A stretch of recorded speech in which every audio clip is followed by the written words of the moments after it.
the question I want to pose to you guys is, how do you fix John Carter? Whether it's the movie itself, whether it's the marketing around it, like what do you think would have fixed? What are the smallest changes you could make to this movie to fix it? And what do you think, Christian? The marketing, yeah. This was one of the first movies where I remember disliking the marketing. Like, it was the only movie that I remember disliking the marketing the way it was, because that's interesting. I remember, it's the weirdest thing. I was like, I can hate everything else about, or dislike everything. I can dislike anything else about a movie. No, the marketing is what got me for this movie.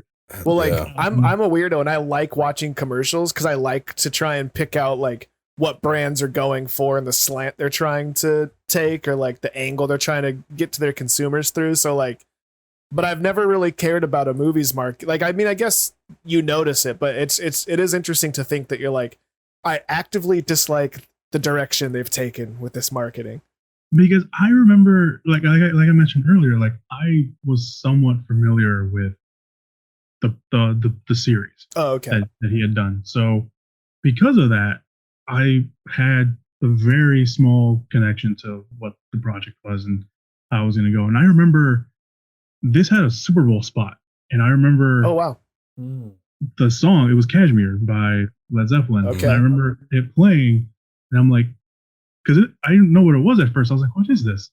And then it like zooms out and it starts giving you like little clips of the rest of the movie, and it says John Carter. I'm like, that's what they went with? Yeah. Really? Like that's what they're going for? Mm-hmm. And then they use it and they use the song in the trailer too. And I remember like it was just one of those things where it's like, just put Edgar Rice Burroughs. Like, even if you don't know who Edgar Rice Burroughs is, or even what the book series is, Google. There's Google. People are going to meet you like, who's Edgar Rice Burroughs? Like, oh, he wrote the John Carter series. He wrote Tarzan. He wrote all this other stuff. It's like, exactly. It's a simplest fix. And for a long time, I thought it was Disney that was the problem. Like, no, it was Andrew Stanton. Andrew Stanton, the director, admitted that he messed up. And that's, good for him for admitting that. But well, and it's at the same time, it's like, it's Disney. It's the biggest studio in the world, even back then. Yeah. Just listen to them. Like, this is something that could be a franchise that could help you out in the long, because this was his first live action movie. Because he was an animation guy, and then he went back to animation because John Carter worked out for him. Yeah, tucked his tail and he went back to working in a booth. No disrespect to anime. I love. I understand if you're listening. Please like and subscribe. Me too. Please to me. Yeah. Too. Yeah. 2 for 1. But yeah, no. I mean, the biggest thing for me was the market, and that was that is the downfall of this movie. Because I mean, we all admitted that we thought the movie was okay. Yeah. And I think it was Tyler that mentioned, it's like, it made $180 or $200 million. Would it have made more? Maybe. It probably wouldn't have made back its budget, but it probably would have made more if you put by the work of Edgar Rice Burroughs. Well, and so the whole marketing campaign and the Led Zeppelin song and all of it really falls into like what my issue is with the movie. Because like, I didn't experience the marketing campaign. I had no connection to that at all. And for me watching this, I was just like, I don't know who this movie's for. Ben, you mentioned it before, but it's like, this is either a kid's movie they tried to make for adults, or an adult movie they've tried to make for kids. And either way, like, they can't decide what it is. Like, it lean into being a little bit darker, a little bit heavier, a little more thematic and whatever. Or they could lean in and go a little bit goofier and more zany, or more just like fun action, which it's certainly, I would say it's more of a kid's movie trying to be an adult movie. But it's like, so if it's a kid's movie, then why they don't give a shit about Led Zeppelin, right? Like, in 2008, I don't know what kids were listening to at the time, but like, there's a million other songs they could have chosen. There's a million other artists. Like, was that like Fall Out Boy time or something? Like, like just throw a Fall Out Boy song in there or whatever. You know what I mean? Like, I don't know what the song would be, but it makes more sense than Led Zeppelin, because Led Zeppelin makes no sense at all. Yeah. So to me, it just seemed like, I just don't think anyone, and maybe it's just because the studio and the director couldn't agree on an angle of attack, and so this is where it landed. But someone needed to give somewhere and just like let this thing be what it was supposed to be. The ironic thing is that I think Andrew Stanton was like, I think he's even quoted saying like, "This is not a kids movie." Like he's coming from Pixar animation. He's like, "This is not a kids movie." Yeah, see, well, it's that's like so it's a kid movie guy trying as hard as he can to make a not kids movie. Yeah, and sort of failing. He Still just making a doesn't kids have it movie. Yeah. It's funny because like I was watching this and I was wondering like who did they get to direct this, because I'm kind of on board. Like I think Christian's point earlier was great. Like the first hour was moving. I'm like, all right, like this is cool. I like this, whatever. And then I don't know what it was, but just like it gave me the thought of like, when I'm watching a movie, I will often like I just love to see the director so I can see what else they've directed to kind of get like an idea. And it blew my mind that this guy directed like arguably half of my Pixar Rushmore. Like I genuinely like I love like Wall-E and Finding Nemo are two of my favorite Pixar movies. Like I put Finding Nemo right there with Coco just as far as like the visuals. Like they're beautiful. They're so good. And what also got me with this though is that like just 1 year before, another Pixar director did his first live action movie, and it was called Mission Impossible Ghost Protocol. And that's still my favorite Mission Impossible movie. Like Brad Bird knocked it out of the park. So like, I think if you're a storyteller, you know how to do it, you know, and Brad Bird has talked about that. He's like, that helped him so much on Mission Impossible. It's like, because I've done all these other, you know, the other Pixar movies that he'd been behind a lot of them, but he did like Iron Giant, Incredibles, Ratatouille. Like he had done a lot of good stuff. Arguably, I mean, he followed up Mission Impossible with Tomorrowland, so don't bring that up against me. But Mission Impossible is fucking awesome. Like, I love that movie. It's still my favorite. That Burj Khalifa scene, I don't think it's been topped. So it was just so weird to me. I'm like, well, Pixar, they have good directors, so I don't know where it went wrong with this guy.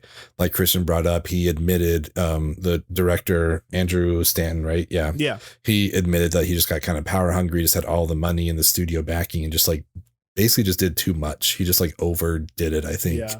I also wondered too, like when I was watching this and hearing all these words, I was just like, what is going on right now? Like, it's just so like, it reminded me of like, I don't read a lot of them and for a reason, but like if I ever read like a Tom Clancy book and I just get all like the Russian people's names, I'm like, I don't remember who any of these people are, because like they introduced me like 8 people. I'm like, I don't remember who these people are. And that kind of felt like this too, where it's just like all these strange names. I am Dotar Sojak. Which should be fine though, because then I don't know if they were just like, you know, pardon the pun, but just too alien or something. But it made me think about Star Wars. Like, I don't think people were just like, who's Jabba the Hutt? That's weird, you know, or what's like, what's a Darth Vader? But in this one, it's like all these weird kind of repeating things, you know, like I had like, they kept, everyone was Jakar. I'm like, I was like, Jakar, does Jakar mean, is that just like a general word for like, person like my boss, or is it like a king? Like, what is it, you know? Like, and Defoe's like Tars Tarkus, and the other guy was like Kantos Khan, and just like all these weird things. And it's like they could see the difference in the visuals, but like bringing up all the different names for their planets versus ours, like it just, that kind of stuff makes me think like this, there's no way this was a kid's movie, because they're just giving you way too much information that probably isn't super relevant. I don't know. But that was just a lot for me, that I think that was probably a big disconnect too. Like, I think you could have simplified that a little bit. But I think the bigger thing on my end is the director. I agree with what you guys are saying about the marketing. Like, that's huge. Because like, I don't think I knew anything about this, but somehow knew that it was supposed to be John Carter from Mars or of Mars. And then did they cut that off at some point, or was it always John Carter? Because I feel like at some point it had the whole title. But I don't know why I would have known that, but I did for some reason. Like, why did they take off the Mars part, you know? So I don't know. Mars needs moms.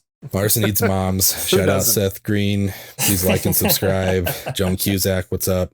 But yeah, I don't know. That's for me, it's the director, but the, you know, the marketing and just all the verbiage that we're getting in here is just like unnecessary. It's too much, I think, for bring it in a sequel if you get a sequel, you know? Well, Tars Tarkus might be on my Willem Dafoe Rushmore Mountain now. Oh wow. Okay. Yeah, just Okay. kidding. Did he knock off the guy from Aquaman? Is that Yeah, real tough choice there. Yeah.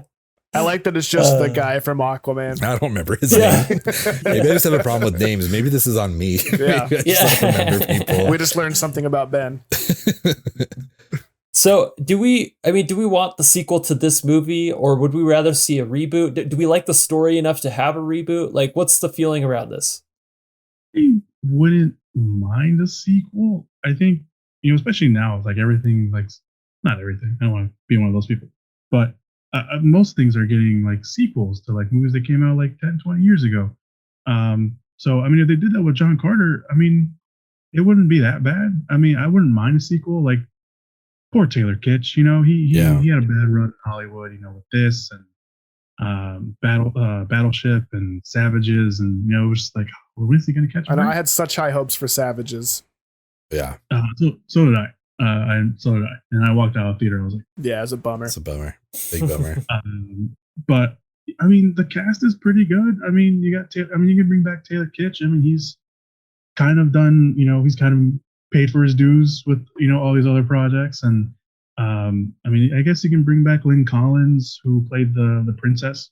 Defoe, I'm sure he'll enjoy the paycheck because he can just Hell yeah. in his pajamas all day. Hell yeah. He probably. His character hasn't aged a day. Yeah. The exact same. I love it. So I mean, I wouldn't mind a sequel. I mean, I think they had enough there where they can expand on it and touch up on things and stuff like that. If they don't go the sequel route, maybe like a TV series or like a mini series or something like that. That would be kind of cool too. Just to expand the world and explain things and. Yep. That's exactly what I was going to say. Like, I think a sequel would be fun if we had gotten it 8 years ago or something. I don't know, like 7 years ago. At this point, I think it's a topic that we have discussed quite a bit on here, but I think this works better as a limited series or just a series in general. If these are based on books, spend some time, like make that whole first episode just right before he ends up on Mars. You know what I mean? Like, give me that time. Like, let's see the backstory a little more. 'Cause like, I got what happened and they explained what happened, but if I see that in real time, it means more to me. It's just like, for me, it's just kind of weird when he kisses her. I'm like, well, I mean, how long ago is this that your wife died? Like, I don't have any like real. We're seeing flashbacks reference. of your wife still. Yeah. So it's just like, I don't. It's like, I we don't, just watched you bury your wife, dude. Like, what's going on? We're not ready for this. Yeah, he kisses like the new girl and it like flashes to his wife and then he looks down and it's like 20 minutes later, he's like, I don't need my wedding rings. This is cool. It's like, okay, I don't know. So I think this just works great as I think this works great as a limited series. Like, give me the time to digest all these names. And just like, let's go into the story a little bit more. I think this, and again, like if this is from like an author who did Tarzan, I don't know how big the John Carter series was. I imagine it's pretty big, but this just seems like there's a lot of parallels here. I believe if there's a lot of books to the Game of Thrones thing, like give me the HBO John Carter series. Like, that's what I want. I don't want the Disney version. Like give me something more. Well, yeah, just this movie alone lends itself to a number of different episodes. Like you said, we can spend the first episode in New York after the Civil War or in Arizona or wherever. Mm-hmm. We can spend a whole episode of him like in captivity fighting whatever the green guys' names are and like earning his freedom and becoming, the right hands or whatever his name is. Then the episode I really want to see is them on the river. Like, I want to spend a whole episode on that river and maybe they run into some rapids or they get attacked by like a sea monster or something. Like there's a lot of cool stuff here, which is like, that's why it's like, I like the story, but I'm just like, I just don't care. So like, I don't really care. They're not being a sequel doesn't bother me. I would rather see a reboot in the vein of a series, but again, I complain about this all the time. There's so many things to watch out there. Like, it's fine. This John Carter can exist the way that it is, and that's fine for me. I don't know. I personally I would love the sequel. Even now, if they came out with the same cast, I would be down. But I'm always down for Taylor Kitsch. Yeah, I mean, I think he'd bring it. I think he brings it always, and I'd love to see him in more stuff. But I think it would also be cool. Like, I don't know in what scenario Disney would do this, but like, what if they made a mini series off of Disney Plus, continuing the story with that cast even? Yeah. It would be really interesting, and I don't know. Even in real time, just set it forward 10 years. Yeah. Pick up in 10 years. You know what I mean? Like what's happened in this time. Let's see. Yeah. It'd be cool. And because like part of what I like most about it was the Earth stuff. Like when they get back and like sort of the suspense going on around like he's basically a fugitive from like these Martian beings when he's on Earth. So yeah, I thought that was a cool little. That could be that could be a whole season 2. You know what I mean? Like him running away, whatever. But I don't know. Yeah, Disney, if you're listening, we know you are. I probably us. can't HBO, write it. If you're listening, call us. I don't want your call, Disney. Whoa. Oh wait, no, you're playing hard to get. I get it. You're nagging. Gotcha. So what would you say is your favorite part from this movie? And if you were to try to get someone to watch it, what would be your elevator pitch for it? I wrote down my favorite thing, hands down, was Woola, which is funny. Like you mentioned earlier, Ben, I had to Google I literally Googled John Carter six-legged dog. And like as soon as I typed John Carter six leg, it auto-filled the rest. Nice. And so I wasn't the only one that had to search it. So your point stands. But then when you were just talking a minute ago about when he buries his wife and whatever, I really liked the scene of him fighting with the cuts back of him burying his wife versus like cut. I thought that was really cool. So I would say that like that fight scene was probably my favorite. Shades of like the Battle of the Bastards and Jon Snow taking on the whole army, or attempting to take on the whole army. But if I were to like recommend someone watch it, it's like a fun, easy sci-fi adventure film. Like you don't understand all the words and names and stuff, but it kind of doesn't matter. You get what's going on and you see some cool stuff, and like you get to see Tim Riggins with his shirt off a lot, and he's all buff doing superhero stuff. So, I mean, what more could you possibly want? That's all you need.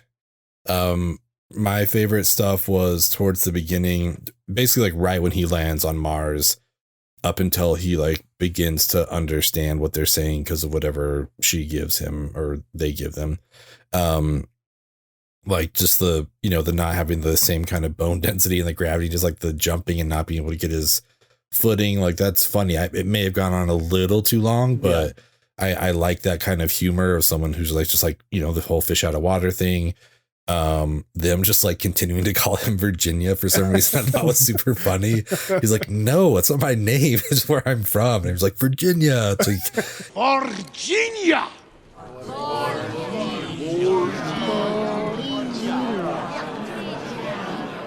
yeah, man, you're Virginia now, dude. I don't know what to tell you. Like, trust me, when the masses decide a nickname for you, you'll be 37 and people will still be calling you Fuzz. I promise. It's the same way on Mars. Yeah, same way on Mars. It is. Just sounds different. Their word for fuzz is, I don't know what it would be. That's what it is. So yeah, that's the stuff that I like, and that's when I knew, like, I think kind of know wherever this goes, I'm having a good time. Like this is fun. Like the humor is good. I can get into this. And yeah, honestly, I don't know what else to say about the movie as far as a pitch. It's just kind of a fun, a little bit campy space adventure with Tim Riggins. I mean, I think it's all you need. I think that's what they did too. Yeah. Unfortunately, without John Carter. Yeah. What about you, Christian? You guys pretty much took what I was going to say. Woolo, dogs, but you want a somewhat adorable Mars creature that may bite you. Yeah. At some point, that's super fast. You got Riggins with his shirt off a lot, and his luscious locks still looking super buff. The Civil War era somehow. You got aliens. You got some pretty decent action scenes. Yeah. My favorite one was the flashback when it was going back and forth. That was really good. That was good. That was a good moment too. I mean, that kind of just changed for the character of John Carter.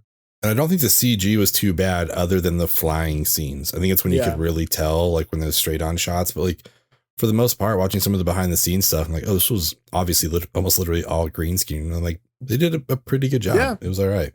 They built the world. I will say, and I just thought of this. Well, I didn't just think of it. I thought of it earlier, but I just remembered it now.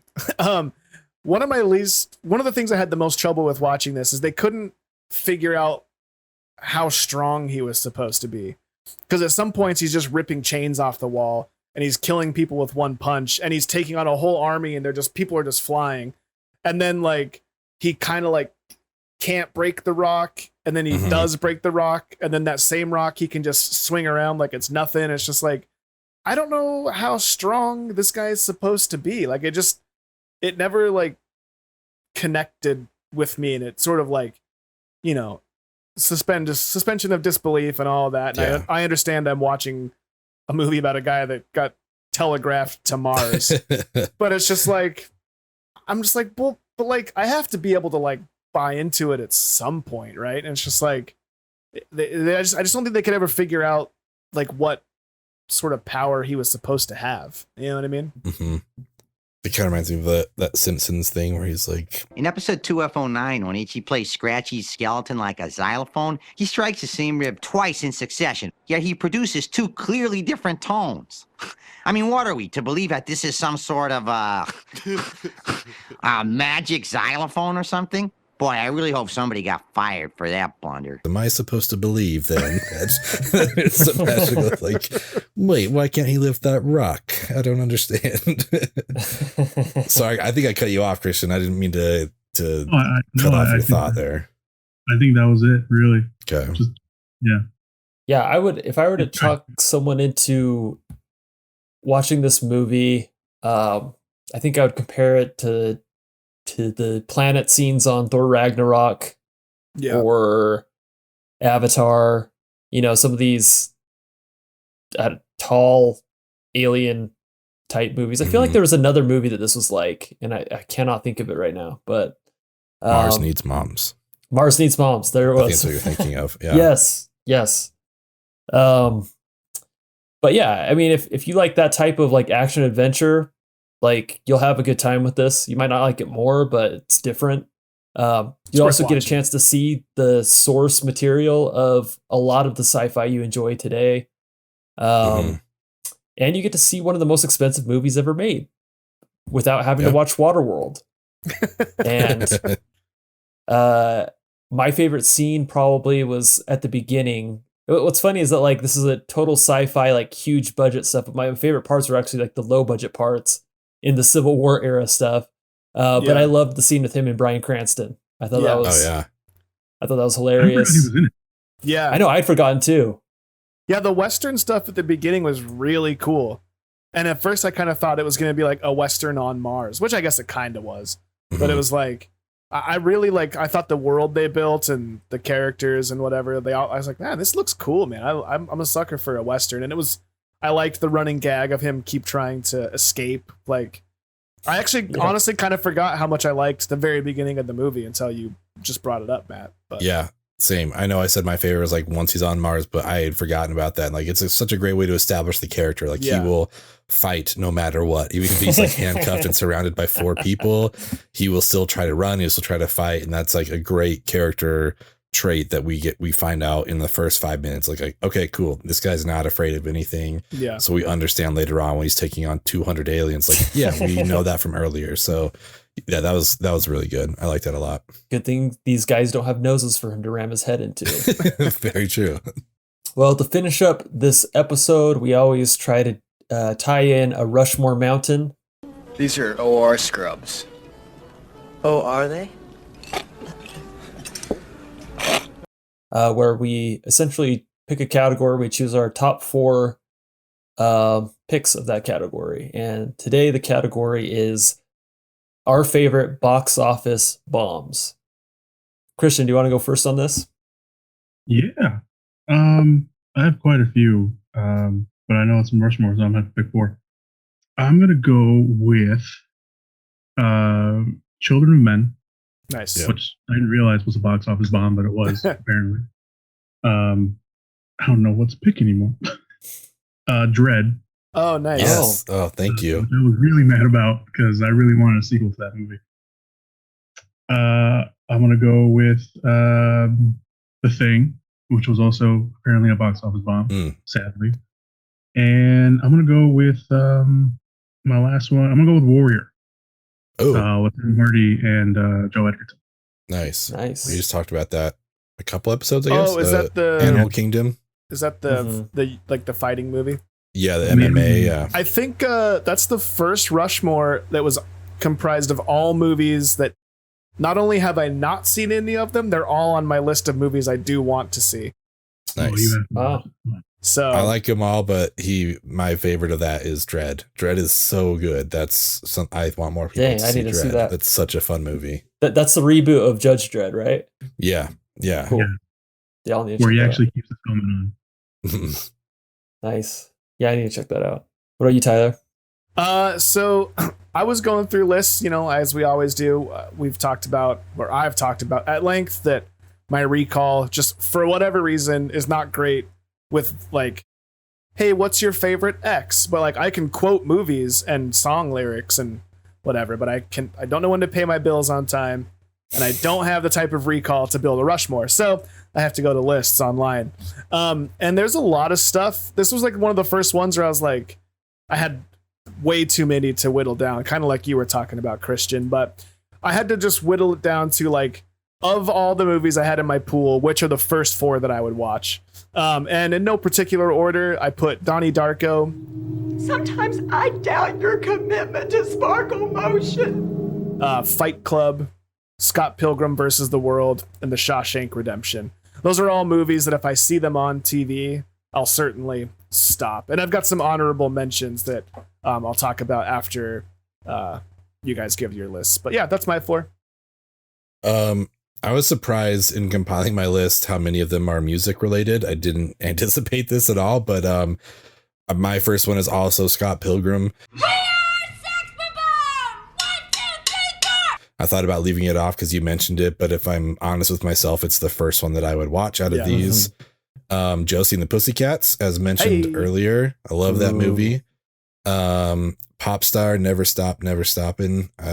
If you haven't seen that and you enjoy any of the Lonely Island stuff from SNL, or Hot Rod, which I recently rewatched as well, POPSTAR it's funnier than it should be. It is hilarious. It is so good.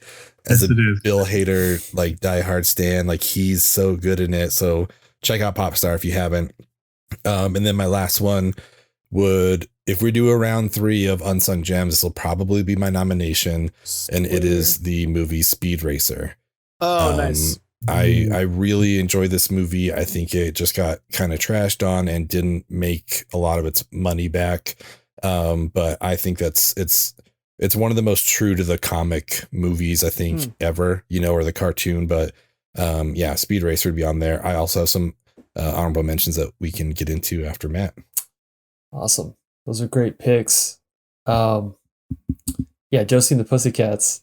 That's one that probably should have made mine, but I'll let you keep it.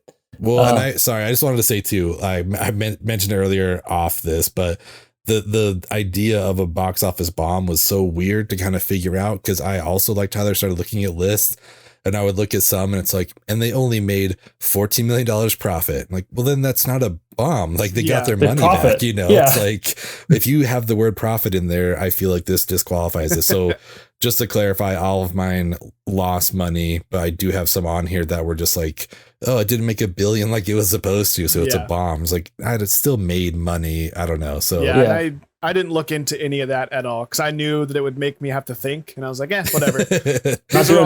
These are all on a couple of different lists, so it works. Yeah. Mine would be Ghostbusters 2016. Nice. Loved that movie. It's a shame. I would have loved to see that lineup do more movies. Ben and I talked about this when it came out, and I feel like it was the editing that ruined that movie. I felt like they wanted to have snappy dialogue, but there was just too much space in between all the jokes. Do you remember talking about that, Ben? Yes, I think it was a mix of that and all the fragile masculinity from the white guys who didn't want to go see it because it was going to take away their Ghostbusters. I think those were the two big things. But yeah, and I'm almost embarrassed to say it, but like I love that movie and Chris Hemsworth in it. Like it's, I don't mean to shout out like the one guy in it, but he's so fucking funny in this. But like I love everyone. Kristen Wiig is great. Like the whole cast is great. Kate McKinnon was awesome in it.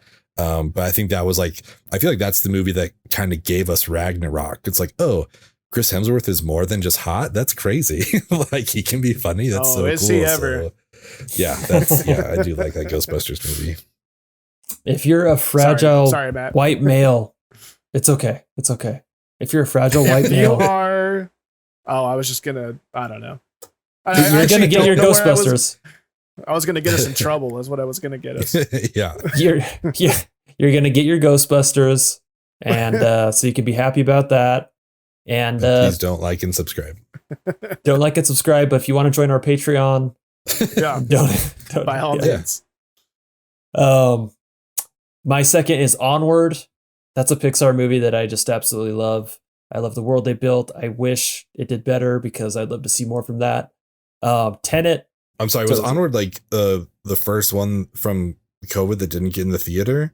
Or did that one just not get? It did. It went in the theater? It was in the theater when COVID happened. And so it was in the theater that's for maybe a why week it and then it didn't shut get down. Yeah. Gotcha. And Tenet's kind of suffering from the same sickness. So Tenet was really awesome. I know Tenet would not have been on this list, under other circumstances, but be it as it may, the circumstances happened. And last on my list is a movie I haven't seen probably since it came out, but I remember I was obsessed with this movie when it came out. Titan AE. It was one of the coolest cartoons that I had remembered seeing. I was probably the perfect age for it because it was kind of feeling a little too old for Disney movies, but still young enough to go crazy over a cartoon. So I thought that movie ruled. The voice cast is really awesome. And so that'd be my Rushmore Mountain list. So I guess we'll turn the time over to honorable mentions for anyone who feels compelled to shout those. Yeah, I had Tenet on mine, but that was the one that fell into it didn't make 10 billion, so it's a disappointment because the budget was 200 and it brought in 360 million. Yeah. So it almost doubled. It's in what it spent, but the expectations we have for a Nolan blockbuster is at least $1 billion. Just I feel like there were discussions is it going to surpass Endgame or Avatar or whatever? So it's a disappointment in that context, but that's why I didn't put it on mine. But I have two: Iron Giant, which was also talked about earlier with Brad Bird. And then one of my favorite biopics, Man on the Moon, the Jim Carrey one about Andy Kaufman. Yeah. The most interesting part of that for me is it made just under 48 million and the budget is listed at somewhere between 52 million and 82 million, and $30 million just seems like such a wide range of not being able to know how much where's the 30 million. Sounds like we need an episode, just sort of a journal. Where's the 30? Yeah, you find the 30. I'm well, 48 million on a 52 million budget isn't horrible, but 48 million on an $82 million budget, it's that's a lot of money. And I'm just man, that's if Avengers there's a 30 million differential, I'm I get it, a lot of stuff going on, but Man on the Moon, what did where did that 30 million go? Milosh. I don't understand why you can't. Jim Carrey sitting on a $30 million what yacht. did Jim Carrey buy in character? Hey Milosh, I don't understand. Where'd you come in on your budget? I don't know, 52, somewhere 50, 80 million, somewhere 52, 80 million. I don't know. I don't know. I don't have the receipts, but somewhere in there. So anyways, those are my two: Iron Giant and Man on the Moon. Yeah, I was surprised to see Spinal Tap was considered a box office flop. Mainly surprised just because that movie, I can't imagine was expecting to be a box office hit.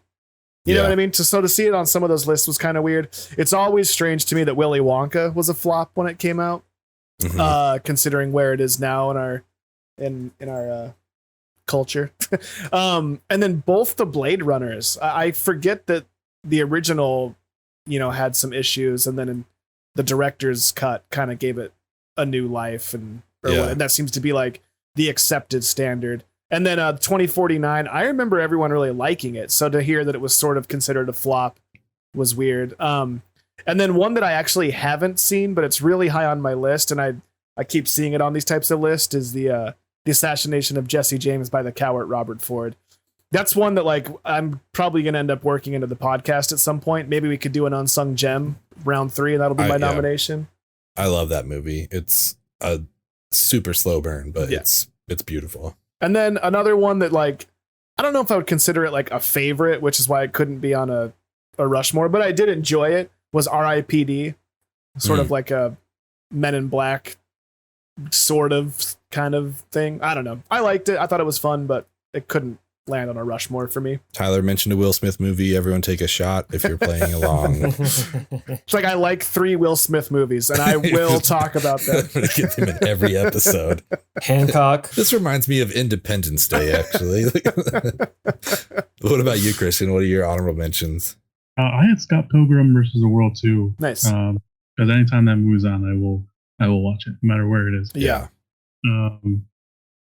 What else I have? I had Sunshine on here. I know no one really talks about Sunshine. That much. I really like Sunshine. What was the last one? Big Trouble in Little China. Speaking of John Carpenter. John Carter, for sure. That was considered a box office bomb too. I think those are my honorable mentions. The ones at least that I remember that I wrote down. Yeah, no, those are great. Awesome. Well, thank you so much, Christian, for coming on. I want to give you one last opportunity to let the audience, let the listeners know where to find you. So you can follow the podcast. The podcast is on YouTube, Apple Podcasts, Stitcher, and Spotify. You can just look Movie Pit Podcast. That should show up on there. The Instagram and Twitter, which I admittedly don't use as much as I should, which is a problem, I know, especially considering I've done the podcast for 5 years, and I just made those social media accounts last year. So I think they're both Movie Pit Podcasts, at Movie Pit Podcast for both. Cool. So you can go give me a follow there. And Awesome. We'll link all that in the show notes. So whether you're watching this on YouTube or listening wherever you find podcasts, we'll make sure all of your links are there so people can find you. Oh yeah. Check out that podcast, Christian. It was so great having you on. Thank you for reaching out to us when we reached out to everybody and joining us on here. It's been a blast, and we look forward to hopefully having you on again at some point. Definitely. Absolutely.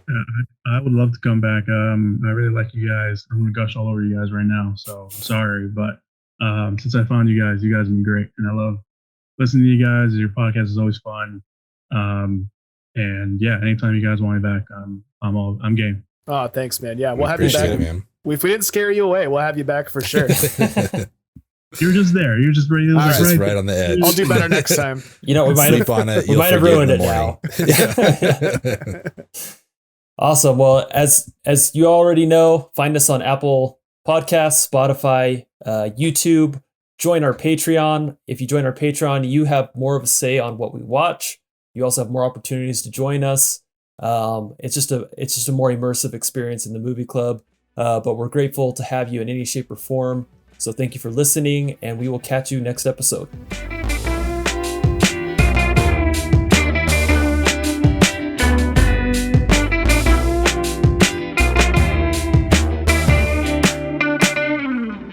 Take a look at the long man beating up the wrong guy.